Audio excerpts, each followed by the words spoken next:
bright and early, just turning 7 a.m. and I am once more at the train station. Guess where we're headed? Of course, we're going back to Busan. This time I want to explore the huinnyeoul nature village. It's going to be a really calming beach day because that's honestly all I want. Once again, I had a really great time the last time I did it, so I figured I'd do a part 2. I made a little itinerary last night and now we're going to head to Busan. So I will see you guys there in a little bit.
This is exactly what I needed. Just a peaceful day of cafe hopping and exploring what is essentially a cinematic playground.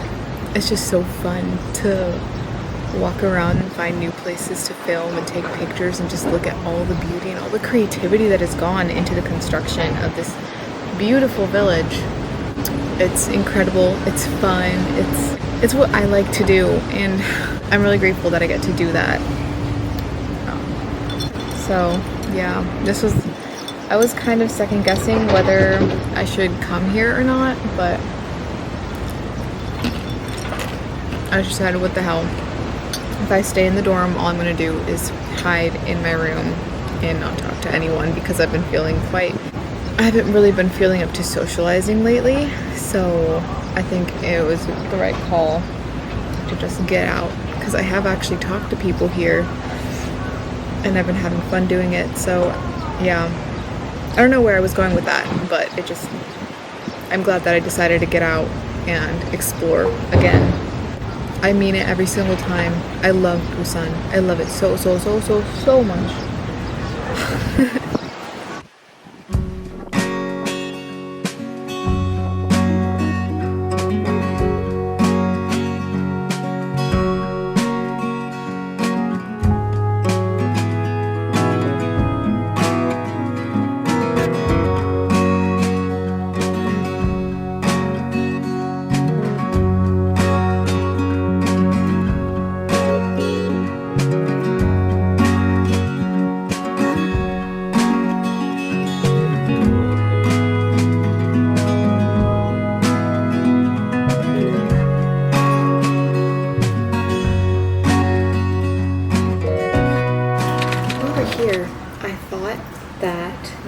Be a really nice time to go through that Q&A that I kept saying was going to happen.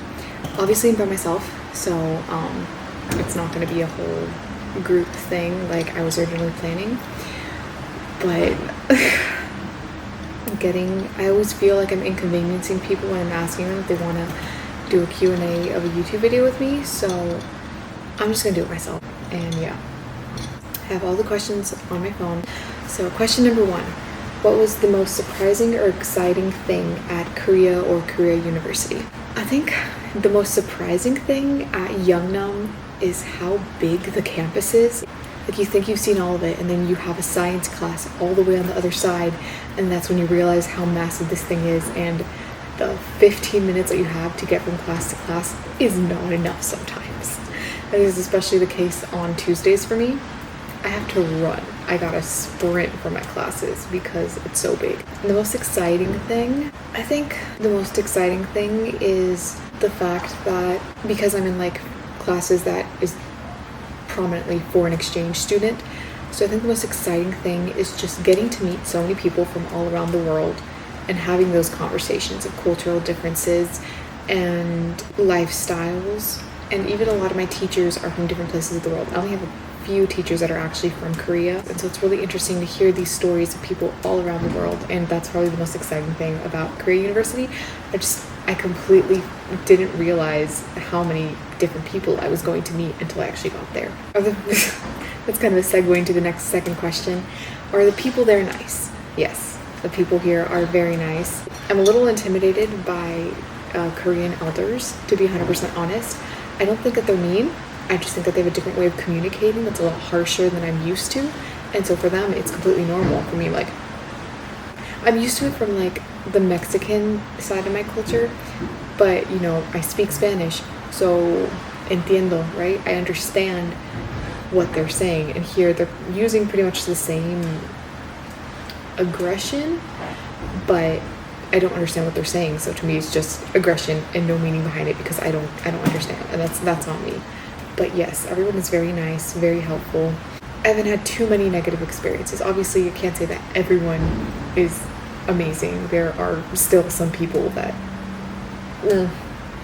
aren't the biggest fan of foreigners in their country, and so, you know, you will have those experiences from time to time. Okay, question 3. Is there a big language barrier?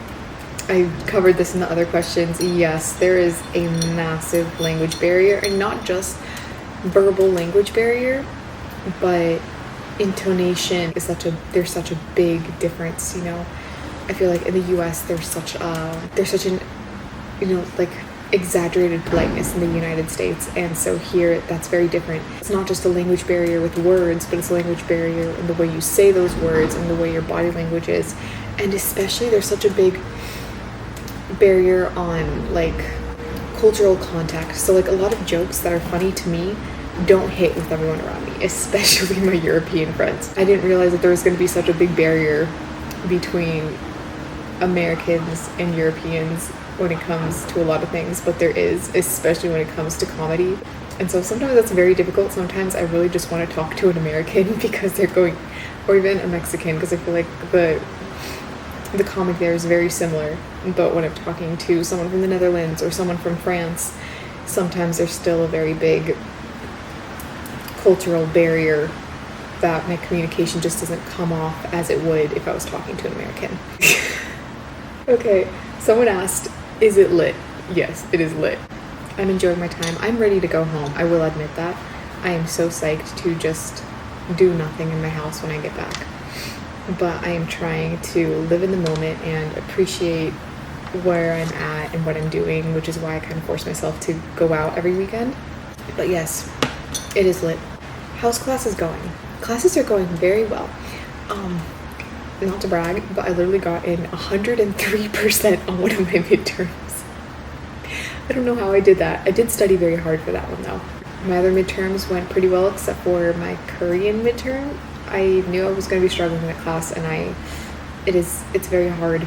I've talked about this before, but it's just too advanced for me. Besides that class, everything else is going very smoothly. It's kind of taking me back to the basics, because a lot of English classes are more for ESL people, and so for me it's just kind of reviewing things that I already know. But I like that because it's making me look at these things that I overlook all the time in more depth, and so a lot of things just are clicking that you don't really think about, you know?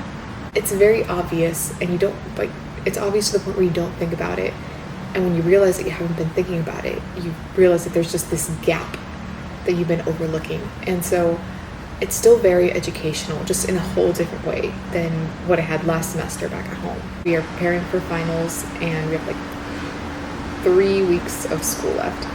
So it's going fast, but it's going well, and it is challenging me in ways that I didn't expect. Okay, what is something you like about living in South Korea and something you have seen or prefer in the US? Okay, something I like about living in South Korea is the public transportation, because I can get up in the morning, decide I want to go to Busan, and take a train there. And then when I'm tired of it, take the train back. If I want to explore the whole city, I can take buses and subways. And I love driving my car, but gas costs so much more than public transportation. So it's nice, and it's a little bit more liberating to be able to see an entire country. When back at home, I've barely seen bits of my city. Another thing that I love about living in South Korea is the cafe culture. As you've noticed, I love going to cafes and looking at all these different themed places. And I also love how everything is so aesthetic, because I love filming aesthetic things. And so it really is like South Korea is just this giant playground for me. And that sounds a little disrespectful. It's a little bit of a cinematic playground for me sometimes. Obviously, I'm not trying to say that the entire country is just a playground, but you know, sometimes it helps me get out and go have fun. And then something you have seen but prefer in the US. There are a lot of things that I prefer in the US, but I'm having trouble thinking of one right now. I'd have to say the coffee, which is such a 180 from what I just said, because I love the cafes here. I love how they look. I'm not a fan of the coffee. Sweet Americanos, they're fine. But like just straight black coffee, I prefer in the US. The US just makes their coffee different, and to me it tastes much better. I can't think of anything else, but I know there's a lot of other things. I know there are, because I'll always be like, oh, I miss this because I don't like how it's like this. But right now I just can't think of it. But there are things. Right now all I can think of is the coffee, because the Americanos kind of make me nervous a little bit. And back at home, I can chug a whole black coffee, flat, no sugar, nothing, and it's amazing. Do you find yourself missing home, and how do you deal with that? Yes. Oh my gosh, I do. There's just sometimes when nothing is happening and I'm just sitting there and thinking of moments back at home, and sometimes I'll just go on my YouTube channel and watch videos of when I was back at home because I miss it. I deal with that. That's how I deal with it, to be honest. I just go back and look at content that I made. I also just kind of, remind myself that I'm not going to be here for a long time and I'm going to miss this place. I let myself feel it because it is perfectly human to get homesick and miss home. Then I let go of it, or try my best to let go of it and go do something and talk to people around me because they're going through the same emotions. And so that really helps. And also just exploring and making memories here, just to remind myself that my time abroad is very limited and I shouldn't be taking it for granted, and I try not to. And I think the biggest thing is just not feeling guilty about missing home because it's perfectly human and everyone goes through it. There's no magical answer to how to deal with homesickness. You just gotta let yourself feel it. Call your mom, watch videos that you made when you were at home, whatever you have to do. It's okay. Everyone gets homesick. You just gotta make sure you don't fall too deep into it, because then you're just gonna spend the entire time here missing home, and then you're gonna get home and spend the entire time regretting that you didn't go out more and explore more. What do you like about living in South Korea? A lot of things. Oh my gosh, I've already talked about the cafe culture, how aesthetic everything is. I love convenience stores, but I try not to go to convenience stores too often or else I will blow all my money there. I love that I am an hour away from the beach because back at home, I am very, very far from the beach. Nebraska is incredibly landlocked. I also just really like the fact that I'm on my own. It's scary. It's so terrifying sometimes, but it's this new and exciting experience, and it's just this awesome chapter in my life that I am happy to be in. Any bucket list spots or events? The university festivals are coming up next week, so that is definitely on my bucket list. Other than that, my biggest bucket list spot is definitely Jeju Island. That is my biggest bucket list spot. I can't leave South Korea without visiting Jeju Island. I've had extremely long answers for all of these questions. I hope that was helpful. If you have any more questions about study abroad, maybe about the application process or settling in, I feel like I've covered a lot of my experience in these videos, so I don't know if I leave room for questions. But if you do have any more questions, comment them down below and I will try to answer them. I suck at checking to see if people have commented on my videos, so if you have, then I apologize for being so late. I'm just living in the moment. I really don't go on my phone that often or check social media much unless I am posting things about my adventures. But yeah, I hope you like this little Q&A. I'm gonna finish drinking and reading my ebook, and I will catch up with you guys in a little bit while I keep exploring this beautiful, beautiful, beautiful village. So, see you later.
genius. This just had no right being as good as it was. I've fallen in love with this meal.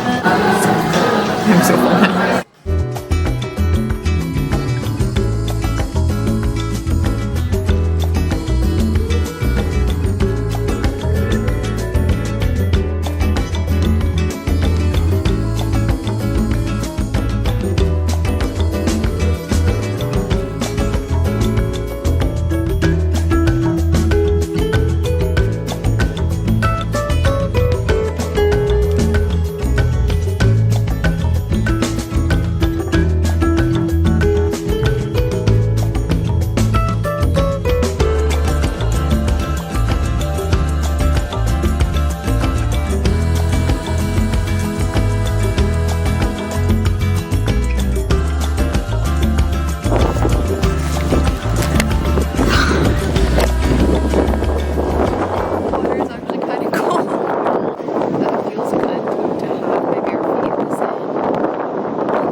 I have the Lord of the Rings, and that I have the actual physical copy of the book, and then I have the Calloway Sisters on my phone. So I'm running a little low on battery, but I want to read the Calloway Sisters. So I might read that for a little bit and then switch once I put my phone to charge. Right now, I'm just trying to chill. My stomach is so full from lunch, but it was so good. And yeah, I'm enjoying Songdo Beach.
sort of adventure here.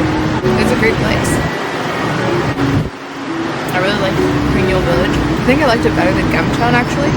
It was smaller, a lot smaller, but there were so many more cafes and I just thought it was so much more beautiful.